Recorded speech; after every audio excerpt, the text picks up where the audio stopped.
Assalamualaikum warahmatullahi wabarakatuh. Perkenalkan, nama saya Aida Abdillah dengan NIM 2313407171. Saya dari kelas BKI 5E. Di sini saya akan menjelaskan mengenai micro counseling. Mulai dari pengadministrasian, cara ngambil data dari Google Form, terus pengolahan data, menginterpretasi, membuat action plan, program tahunan, program semesteran, dan RPL. Bismillahirrahmanirrahim. Assalamualaikum warahmatullahi wabarakatuh. Waalaikumsalam warahmatullahi wabarakatuh. Selamat siang teman-teman. Siang. Udah pada makan belum ini? Belum. Masya Allah. Makan dulu ya, nanti setelah kegiatan ini teman-teman makan ya. Ya baik Kak. Sebelumnya saya ucapkan terima kasih pada teman-teman yang udah mau hadir di tempat ini. Nah, sebelumnya mau bertanya, teman-teman ini benar BKI 5 ya? Benar. Betul. Oke teman-teman, sebelumnya katanya ada kata pepatah tak kenal maka kata sayang. Boleh gak saya memperkenalkan diri? Boleh. Oke, perkenalkan nama saya Kak Aida Abdillah. Panggil aja Kak Aida. Apa Kak siapa? Kak Aida. Oke, Kak Aida. Oke teman-teman, saya dari jurusan bimbingan konseling Islam dari Universitas Islam Negeri Sultan Maulana Hasanuddin Banten. Di sini saya akan berikan instrumen asesmen non tes yaitu DCM, daftar cek masalah. Teman-teman udah tahu daftar cek masalah? Belum. Nah, DCM itu merupakan asesmen non tes yang ada di asesmen, yaitu tujuannya untuk mengetahui masalah yang teman-teman pernah hadapin atau sekarang masih hadapin atau masih rasa gitu. Oke. Teman-teman, alangkah baiknya mungkin kita baca doa dulu. Ada yang mau doa? Ada saya Kak saya. Oke, silakan Kak. Oke baik. Sebelum kita melanjutkan tes, alangkah baiknya kita membacakan doa terlebih dahulu. Berdoa dimulai.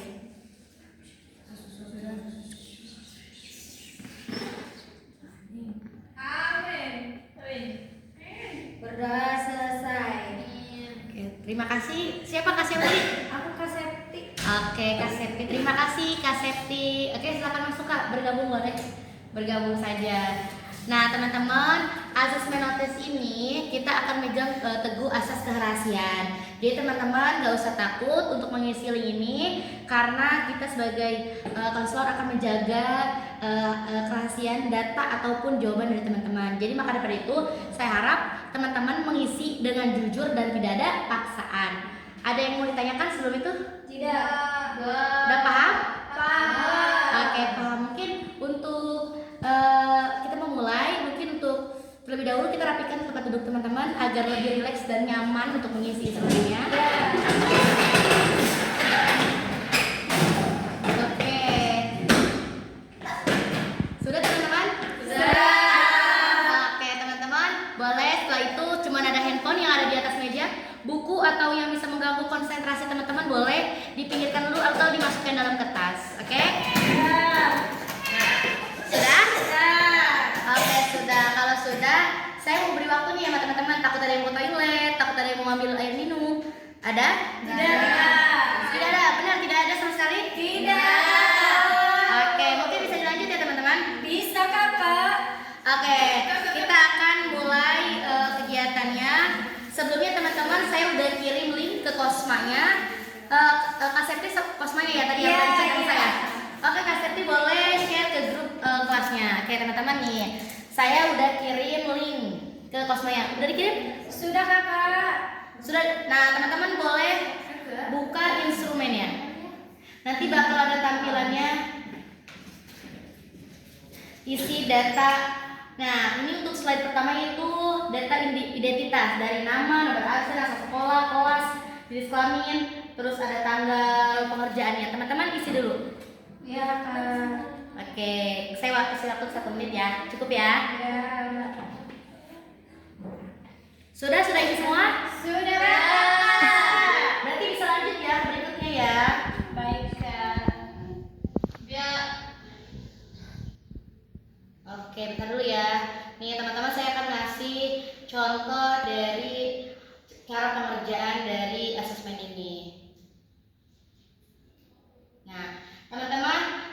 slide kedua itu butir pertanyaan dari DCM, yaitu ada 240 pertanyaan teman-teman dari DCM itu. Nah teman-teman, boleh dibuka, udah bisa dibuka? Bisa.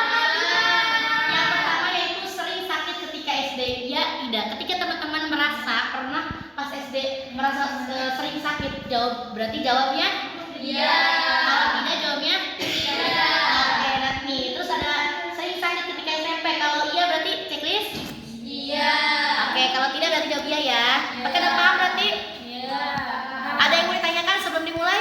Tidak, Kak. Oke, mungkin kalau tidak saya akan beri waktu teman-teman 90 menit untuk mengerjakan DCM ini. Boleh teman-teman? Boleh dimulai dari sekarang. Selamat mengerjakan. Ya. Oke teman-teman, udah isi semua? Sudah, Kakak. Udah dikirim juga, udah submit? Sudah, Kakak. Oke teman-teman, saya ucapkan terima kasih pada teman-teman yang udah isi link DCM ini. Nah teman-teman, nanti sebelum keluar saya bakal minta bukti dari teman-teman udah submit atau udah kirim gitu. Ya. Nah teman-teman, untuk hasil ini nanti kita akan kasih jawabannya 1 minggu ke depan. Nanti kita ada di UPBK boleh, atau nanti saya sendiri yang bakal ngasih hasil itu kepada teman-teman. Teman-teman, gimana perasaannya? Senang sekali, Kakak. Senang.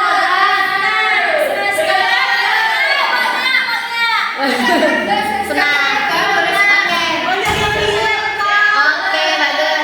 Oke, teman-teman, itulah perasaan teman-teman. Senang, makasih. Oke, saya juga teman-teman senang udah ketemu sama teman-teman. Saya ucapkan terima kasih teman-teman udah mau hadir dan udah mau bantu saya untuk mengisi asesmen non tes ini. Saya ucapkan terima kasih. Selamat siang, hati-hati yang mau pulang. Wassalamualaikum warahmatullahi wabarakatuh. Oke teman-teman, selanjutnya kita akan mengolah data. Nah setelah itu kita buka Google Form yang telah kita sebar tadi ke teman-teman BKI 5E. Setelah itu teman-teman klik, lalu ada jawaban, teman-teman klik, lalu lihat di spreadsheet. Nanti teman-teman di situ teman-teman klik aja, lihat di spreadsheet itu yang ada tanda hijaunya. Nah nanti akan tampilan seperti ini. Nah teman-teman mungkin ditunggu dulu. Nah setelah itu teman-teman buka atau klik now file, terus cari download dan klik Microsoft Excel, lalu akan otomatis tersimpan sebagai Microsoft Excel di dalam dokumen teman-teman di laptop. Nah nanti setelah itu teman-teman akan bisa mulai mengolah data dengan membuka dulu file yang tadi sudah kita unduh, yaitu Microsoft Excel. Nah di sini saya beri nama salinan dan dari DCM. Teman-teman klik itu, setelah teman-teman klik itu bakal tampilannya seperti Excel Excel biasanya. Nah teman-teman, jadi nanti bakal seperti ini teman-teman tampilannya. Jadi ini itu yang iya itu ada 1, sedangkan 2 itu bertandakan tidak. Jadi cara membedakan iya tidak itu 1 iya dan 2 tidak. Nah teman-teman, di sini kita akan buka aplikasi DCM. Ini aplikasi DCM itu ada cover, ada cover dari DCM, lalu ada petunjuk operasional dari DCM itu tersendiri, lalu ada soal DCM 240 itu, lalu ada tabulasi, lalu ada profil individu dan lain sebagainya. Nah teman-teman, caranya itu teman-teman ambil satu-satu. Contoh, yang pertama kita akan ambil dulu nama lengkap. Teman-teman copy dulu semuanya nama lengkap, terus teman-teman langsung pindahkan ke aplikasi DCM di tabulasi. Nanti teman-teman akan tampilannya seperti ini. Nih teman-teman, jadi satu-satu teman-teman, nggak bisa langsung teman-teman copy begitu aja. Setelah nama teman-teman nanti bakal salin jenis kelamin, perempuan atau laki-laki. Nah di sini kita langsung salin aja karena udah ada jenis kelaminnya. lalu kita tempel ke aplikasi di sini. Nah, teman-teman, karena kolomnya kurang kita dibesarin dulu. Setelah itu kita bakal tulis kelas. Karena kita menggunakan BKI 5E, maka kita akan tulis BKI 5E. Ini untuk seterusnya mungkin kita langsung aja ya salin sampai bawah, kita scroll biar lebih gampang gitu. Teman-teman, setelah itu teman-teman kita akan ngasih mulai memasukin satu persatu butir masalah. Contoh di bidang kesehatan nih, ada permasalahannya apa. Contoh ini kan orang pertama itu yang masalahnya itu di bidang kesehatan itu nomor 4. Nah, berarti kita klik di situ, pertanyaannya nomor 4. Seperti itu teman-teman. Setelah itu selanjutnya absen pertama ini ngeklik apa lagi yang iya. Ternyata dia ngeklik nomor 13. Nah, berarti kita cantumin teman-teman nomor 13 gitu. Nah, teman-teman, ini adalah yang di samping kanan itu hasil berapa dia nge-checklist dari bidang kesehatan berapa gitu, dan seterusnya ya. Gitu. Jadi di sini juga ada bidang keadaan ekonomi, terus ada kehidupan keluarga itu 41 sampai 60. Terus ada agama dan moral itu nomor 61 sampai 80, rekreasi dan hobi atau kegemaran itu ada 81 sampai 100, hubungan pribadi ada 101 sampai 120, kehidupan sosial dan berorganisasi ada 121 sampai 140, bunda-budi masalah remaja itu 141 sampai 160, penyesuaian terhadap sekolah ada 161 sampai 180, penyesuaian terhadap kurikulum 181 sampai 200. Lalu ada kebiasaan belajar 201 sampai 220, masa depan dan cita-cita pendidikan atau jabatan itu 201 sampai 240. Nah, teman-teman, perlu kita ketahui ini adalah nomor. Jadi nomornya ya teman-teman, bukan banyaknya, tapi nomor kesehatan contoh 1 sampai 120 seperti itu. Jadi dia ada di nomor poin 1 sampai 120. Nah, teman-teman, kalau kita udah mengerjakan semua, nanti teman-teman itu tampilannya bakal seperti ini, teman-teman, tampilannya. Jadi kita akan otomatis ke samping itu dia banyaknya dia menceklis gitu. Nah, kita nanti langsung masuk ke profil individu terisi karena ini menggunakan aplikasi DCM. Nah, teman-teman, nanti teman-teman mau lihat nih siswa yang absen nomor 3 contoh. Nah, nanti otomatis akan berpindah ke Ariska Manggrani, berarti dia absen ketiga. Contoh lagi 10, berarti nomor absen ke 10 bakal berpindah. Nah, teman-teman, nanti di sini akan ada hasil dari absen 10 ini gitu. Dia per individu kayak gimana, butir pertanyaan butir pertanyaan apa aja yang dia checklist dan seterusnya. Nanti kita lihat profil kelas. Nah, teman-teman. Nah, profil kelas ini adalah topik masalah per kelas. Contoh yang absen pertama, Elia Mufliha di bidang pribadi. Nah, yang pertama itu A, kesehatan, itu dia menceklis 6. B itu keadaan ekonomi, dia menceklis 4. C itu kehidupan keluarga, dia menceklis 4. D itu agama dan moral, dia menceklis 6. E itu rekreasi dan hobi, dia menceklis 4 dan seterusnya. Ini ada keterangannya di sini. Mau ya aja, oke? Dan ada analisis soal per kelas, per butir soal per kelas. Nah, di sini sering sakit ketika SD. Nah, NM itu teman-teman banyaknya orang yang memilih. Berarti orang itu di dalam kelas yang 20 orang itu yang memilih sering sakit ketika SD itu 5 orang. Nah, NM ini untuk menghitung persen. Teman-teman, N itu banyaknya yang mengisi, yaitu 20 gitu. Nah, ini derajat atau predikatnya C, yaitu cukup. Lalu ada sering sakit ketika di SMP itu 8 orang dengan persentase 40 dan predikat D, bermasalah dan seterusnya. teman-teman boleh lihat di sini. Nah, kalau E itu sangat bermasalah, teman-teman, itu tidak bermasalah. Nah, ini A tidak bermasalah, B baik, itu cukup, D itu bermasalah, E itu sangat bermasalah. Nah, teman, nanti teman-teman kita lihat di sini.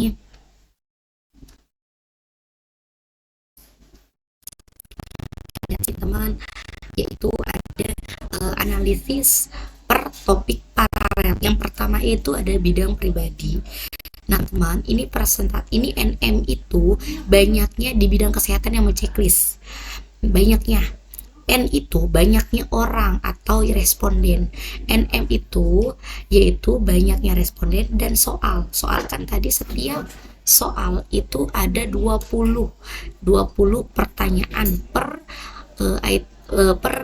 bidang kesehatan itu ada 20. Jadi 20 kali 20 itu 400 dengan persentase 44,00% dan predikatnya itu D, bermasalah.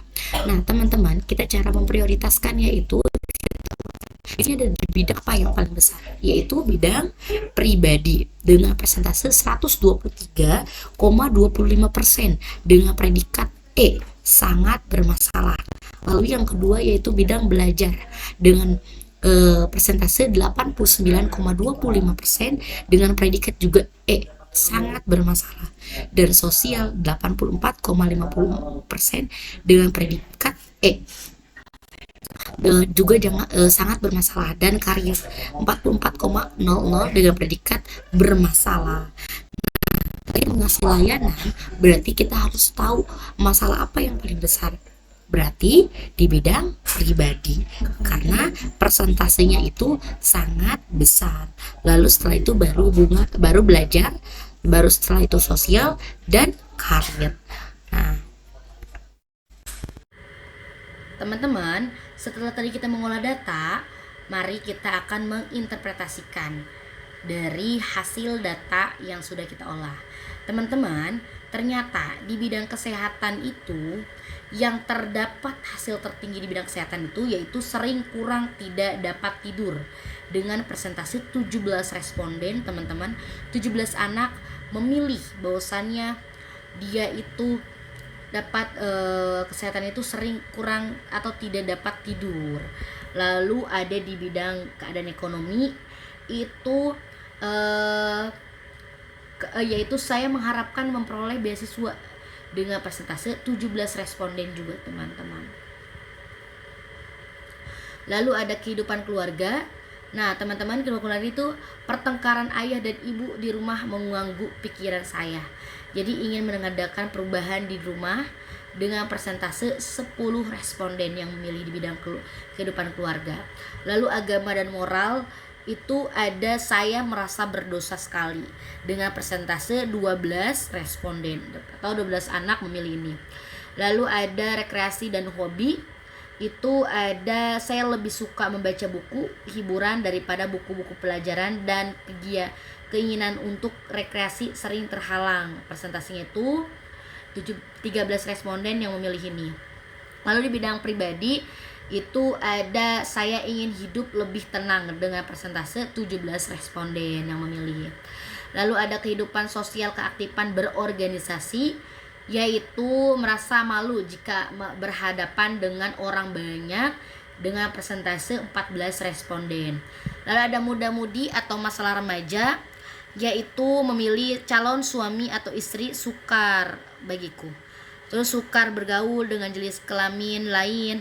Terus ada bergaul dengan teman sejenis lebih menyenangkan daripada dengan lawan jenis. Itu sama-sama persentasenya 12 responden. Lalu penyesuaian terhadap sekolah, yaitu ada pribadi salah seorang guru menyebabkan saya merasa sebal terhadap pelajaran dan saya enggan memperhatikan pelajaran dengan persentasenya itu 12 responden. Terus penyesuaian terhadap kurikulum itu saya sering takut atau cemas menghadapi ulangan, persentase dengan 14 responden. Lalu ada kebiasaan belajar, yaitu saya belajar dengan cara membuat ringkasan atau persentase dengan 18 responden. Lalu ada masa depan dan cita-cita pendidikan atau jabatan, yaitu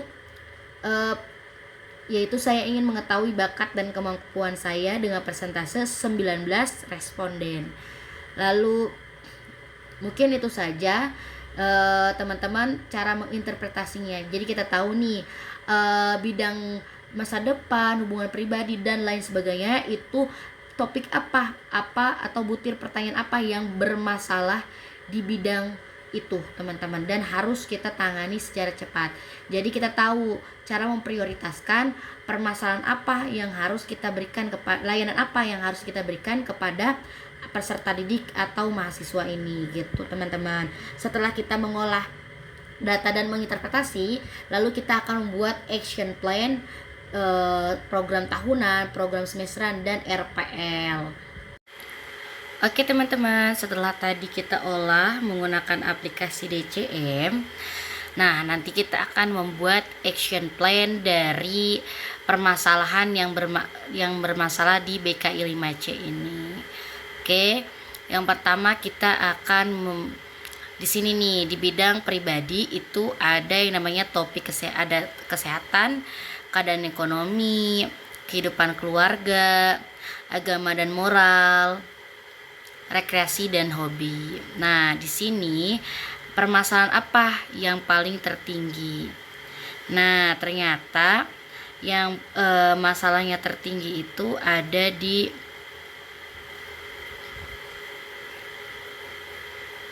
bidang keadaan ekonomi, yaitu saya mengharapkan memperoleh beasiswa. Nah, di sini kita akan membuat program action plan-nya. Nah, teman-teman, ini adalah kita akan membuat dari program action plan. Nah, teman-teman, action plan di bidang pribadi yaitu saya ingin mendapatkan peluang beasiswa. Nah, teman-teman, di sini ada formatnya itu di bidang layanan. Tadi kan pribadi. Nah, tujuan layanannya tuh apa? Yaitu membantu klien, peserta didik, konseli ataupun lain sebagainya tentang peluang mendapatkan beasiswa, pemahaman, persyaratan dan prosedur pengajuan beasiswa. Nah, teman-teman, kita akan membuat strategi layanannya. Nah, kira-kira strategi layanannya apa yang cocok? Yaitu layanan informasi. Karena apa? Tadi kan respondennya ada berapa? 17 orang yang memilih ini dari 20. Jadi kita akan menggunakan layanan informasi teman-teman. Nah, materinya itu akan peluang mendapatkan beasiswa. Nah, metodenya itu diskusi interaktif dan sesi tanya jawab. Medianya itu ada buku, infokus, pulpen, PowerPoint. Lalu evaluasinya yaitu Laisek. Nah, teman-teman, jadi informasi itu lebih dari 15 orang. Makanya kita menggunakan strategi layanan informasi gitu. Oke, lalu ada di bidang sosial itu ada, kita cari dulu.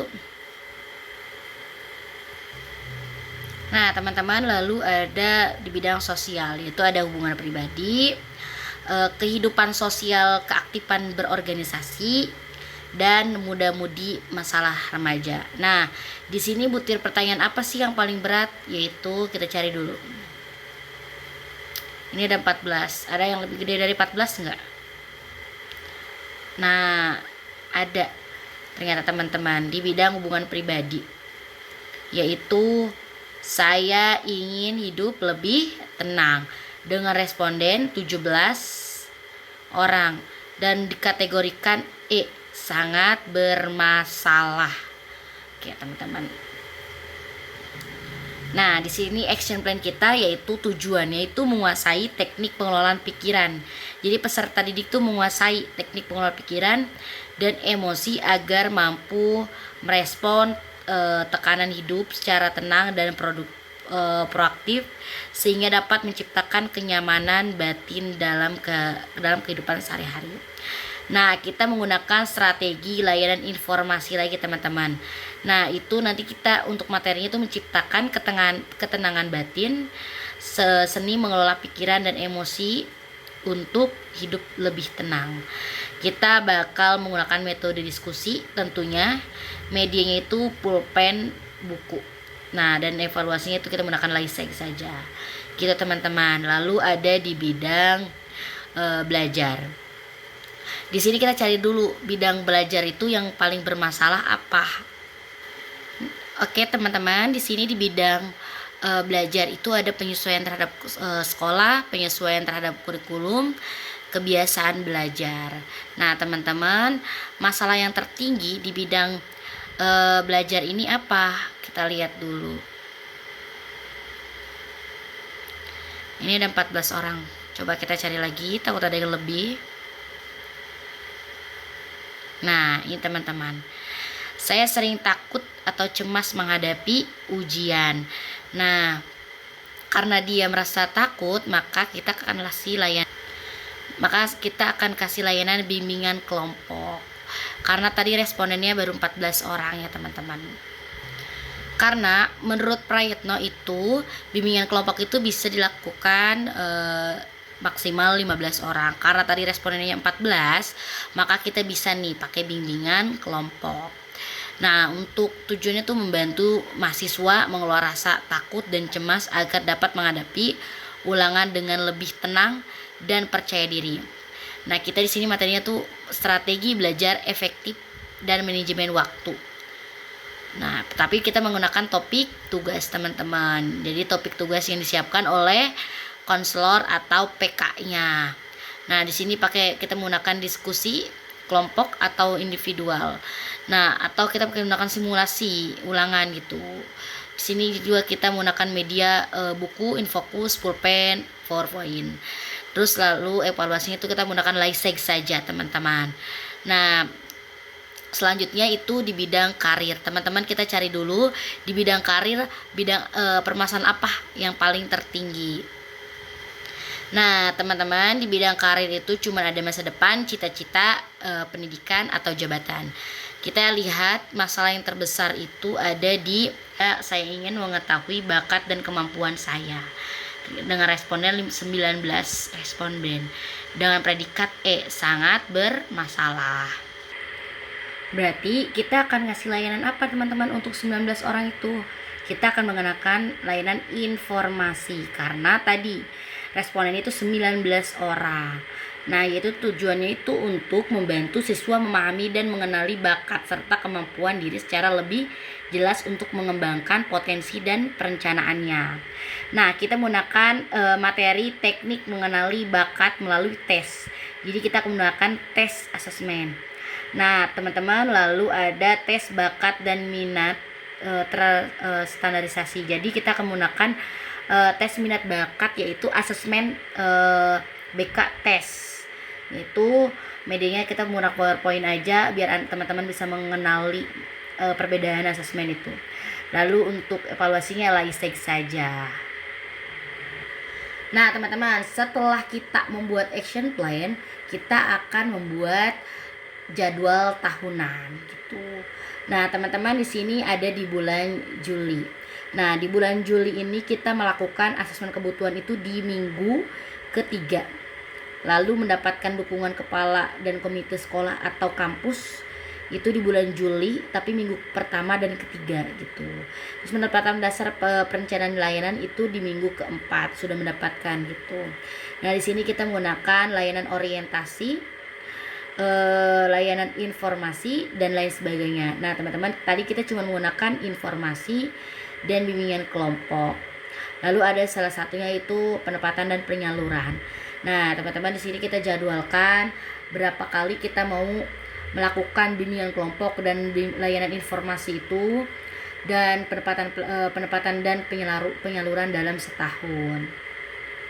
Di sini juga ada tertera dukungan sistemnya, aplikasi instrumen, himpunan data, konferensi kasus, kunjungan rumah, tampilan kepustakaan, ahli tangan, dan lain sebagainya. Di sini ada evaluasi. Saya melakukan evaluasi 1 bulan sekali. Tuh. Setelah kita menggunakan program tahunan, kita akan ke semesteran. Di sini dimana lebih rinci teman-teman. Dalam semester itu teman-teman mau melakukan apa saja. Yang pertama, pembagian tugas guru bimbingan konseling. Itu tadi kita menggunakan 4 bidang sekaligus. Berarti kita checklist 4-4-nya. Lalu ada asesmen kebutuhan. Kita di bidang semuanya juga kita melakukan asesmen kebutuhan. Penyesuaian program bimbingan dan konseling semua juga kita menggunakan. Konsultasi program bimbingan dan konseling kita juga menggunakan. Nah, pengadaan sarana dan prasarana bimbingan dan konseling juga kita menggunakan semua di bidang bimbingan. Nah, tujuannya itu tercapainya efektivitas layanan bimbingan dan konseling.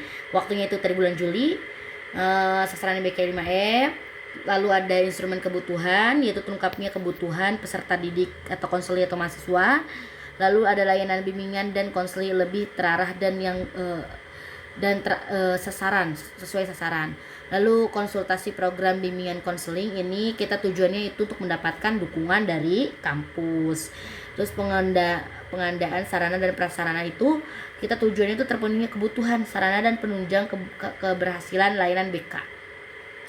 Lalu kita tadi menerapkan layanan informasi. Tadi informasi kita menggunakan di bidang pribadi, sosial, dan karir saja. Itu untuk fungsinya itu pemahaman dan pencegahan. Membantu mahasiswa meraih perkembangan optimal dan mandiri secara utuh, meliputi aspek pribadi, sosial, dan karir. Untuk waktu kondisional teman-teman. Lalu ada layanan penempatan dan penyaluran itu ada di bidang belajar. Itu untuk pengembangan saja. Membekali mahasiswa dengan pengetahuan dan pemahaman berbagai informasi berguna untuk mengenal dan memahami sendiri atau lingkungan sekitar untuk waktu kondisional. Lalu ada layanan bimbingan kelompok itu ada di bidang belajar saja, itu untuk fungsinya pemahaman dan pengembangan. Itu untuk membantu mahasiswa mengembangkan berbagai kemampuan pribadi dan sosial yang mendukung pertumbuhan optimal individu dan dari kelompok. Nah, lalu ini ada lingkungan sistem yang tadi kita jelasin, instrumen, himpunan data, dan lain sebagainya. Setelah itu kita akan membuat RPL teman-teman. Setelah tadi kita membuat program semesteran, kita akan membuatkan RPL. Jadi setiap satu bidang layanan itu kita akan membuatkan RPL-nya gitu. Di sini kita menggunakan strategi layanan itu layanan informasi di bidang pribadi. Topik layanan itu peluang mendapatkan beasiswa. Lalu untuk fungsi layanan itu pemahaman saja. Lalu tujuan umum membantu klien peserta didik konseling tentang peluang prosedur pengajuan beasiswa. Tujuan khususnya satu, memberikan pemahaman yang jelas pada peserta didik tentang berbagai peluang beasiswa yang tersedia. Lalu yang kedua, menjelaskan persyaratan dan prosedur pengajuan beasiswa secara rinci dan mudah dipahami. 3. Membimbing peserta didik dalam menyiapkan dokumen dan administrasi yang diperlukan untuk pengajuan beasiswa. 4. Meningkatkan motivasi peserta didik agar aktif dan percaya diri dalam mengikuti proses seleksi beasiswa. Yang 5. Menanamkan sikap jujur dan bertanggung jawab selama proses pengajuan beasiswa. Nah, ini sasarannya yaitu BKI 5E. Materi layanannya itu ada pengertian beasiswa, jenis beasiswanya, persyaratan umum, prosedur pengajuan, teknik pengajuannya, sikap dan etika selama pengajuan, manajemen waktu dan emosi. Lalu untuk waktu ini 2 kali jam pembelajaran ya teman-teman. Ini sumbernya. Terus metodenya kita diskusi aja, interaktif dan sesi tanya jawab. Alatnya itu buku, Infocus, pulpen, PowerPoint. Nah, itu untuk pelaksanaan itu tahap awal atau pendahuluannya kita akan ada pernyataan tujuan guru bimbingan dan konseling atau konselor teman-teman menyapa peserta didik dengan kalimat motivasi, misal mengajak peserta didik untuk mengenalkan dan memanfaatkan peluang beasiswa sebagai jalan meraih pendidikan yang lebih baik. Pada tahap ini juga bisa dilakukan ice breaking. Terus ada guru BK menyampaikan tujuan khusus, yaitu membantu beasiswa peserta didik untuk memahami peluang beasiswa itu, persyaratannya, tahapannya, pengajuannya. Lalu ada menjelaskan langkah-langkah kegiatan. Nah, guru BK atau konselor ini menjelaskan tahap kegiatan tugas peserta didik dalam mengikuti penjelasan dan diskusi tentang beasiswa. Lalu ada mengarahkan kegiatan atau ini konsolidasi ya teman-teman. Guru BK atau konselor memberikan gambaran tentang topik peluang beasiswa ini, jenis-jenisnya, manfaat yang bisa kita diperoleh bareng-bareng. Lalu tahap peralihan ini teman-teman, guru BK dan konseling atau konselor itu menyatakan kesiapan peserta didik. Gimana sih, siap belum melakukan bimbingan kelompok gitu untuk atau memberikan lain informasi, siap gak teman-teman mendapatkan informasi peluang beasiswa ini gitu teman-teman. Nah lalu ada tahap inti yaitu peserta didik aktif mengikuti penjelasan, berdiskusi. Peserta didik juga seperti mengidentifikasi jenis-jenis beasiswa itu gitu. Lalu ada kegiatan guru bimbingan konseling atau konselor. Jadi guru BK itu menyampaikan materi peluang beasiswa. Lalu ada tahap penutup. Pasti guru BK atau konselor itu memberikan penguatan penting sikap jujur, tanggung jawab, dan motivasi tinggi dalam mengikuti proses beasiswa. Terus perencanaan tindak lanjut seperti pendampingan dalam penyiapan dokumen beasiswa dan simulasi pengajuan. Lalu evaluasi, guru BK lakukan refleksi dan memperhatikan semangat peserta didik, kesesuaian dengan mendapatkan pertanyaan peserta didik, pemahaman serta peserta didik terhadap materi yang disampaikan bagaimana, terus ada evaluasi hasilnya. Setelah kegiatan guru BK juga mengevaluasi lainnya sesuai suasana belajar tuh kayak gimana dirasakan peserta didik, terus pemahaman pentingnya topik peluang beasiswa ini gimana, terus kemudian dalam memahami materi gimana peserta didiknya, terus ketertarikan peserta didiknya kayak gimana dalam kegiatan diskusi ini. Lalu ada lampiran, itu materi yang diberikan, lembar kerja peserta didik kalau ada itu yang laiseg ya teman-teman. Terus mengetahui ketua jurusan Ibu Imalatul Khaira, lalu ada guru konselor atau BK. Mungkin cukup sekian dari saya, semoga bermanfaat untuk teman-teman yang udah menonton. Saya ucapkan terima kasih. Wassalamualaikum warahmatullahi wabarakatuh.